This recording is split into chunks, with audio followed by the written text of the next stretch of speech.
Don't forget to subscribe and leave a comment on this video saying I subscribed. Let's get into it.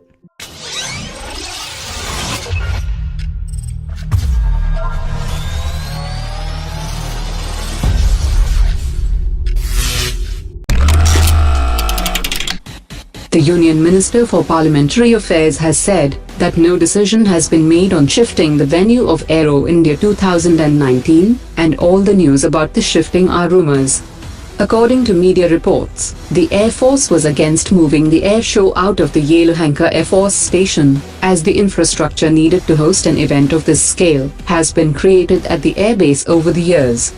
There is no place to house so many aircraft at the airbase in Lucknow, and the runway is also under repair, and the air station doesn't have modern navigational systems such as the IIR system, which helps the pilots in landing the aircraft if they are unable to establish visual contact with the runway. India's efforts to build an indigenous BMD system has achieved a major success after its recent testing, and it is effective at altitudes of 15 to 25 kilometers. India tested its advanced aerial defense interceptor system against decoy for the first time, which was the first test of the indigenously developed infrared seeker, which was developed to help the interceptors to distinguish a target from decoy.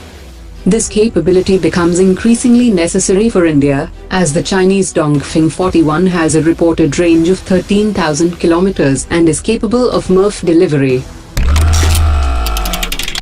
BJP General Secretary is currently in China, and ahead of the 21st round of India-China boundary discussions, he has said that the matter over a large segment of the border with China in the western sector has been resolved, and the negotiations were moving in the positive direction.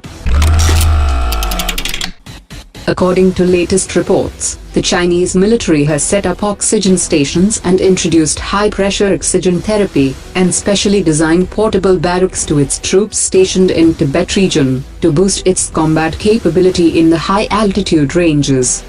In June 2018, the Chinese military carried out a drill in the Tibet region to test their logistics and support capabilities, as well as military-civil integration. In July 2018, the special forces of the Chinese military had also conducted drills in the Tibet region. China is also setting up an unmanned automatic weather observation station in Tibet, which can be used for military purposes by assisting operations of aircraft. The Indian Defence Minister addressed the armed forces on the eve of 72nd Independence Day, and said that the ministry has decided to reform the Indian Army in planned manner. She also added that the contract for procurement of nearly 2 lakh bulletproof jackets with best-of-the-class specifications is currently underway. Some of the major reforms include optimization of signals establishments, restructuring of repair units, and better utilization of supply and transport units. ISRO Chairman Dr. Keshavan has excluded confidence in meeting the deadline of putting an Indian in space by 2022, and the space agency had already developed the necessary technology.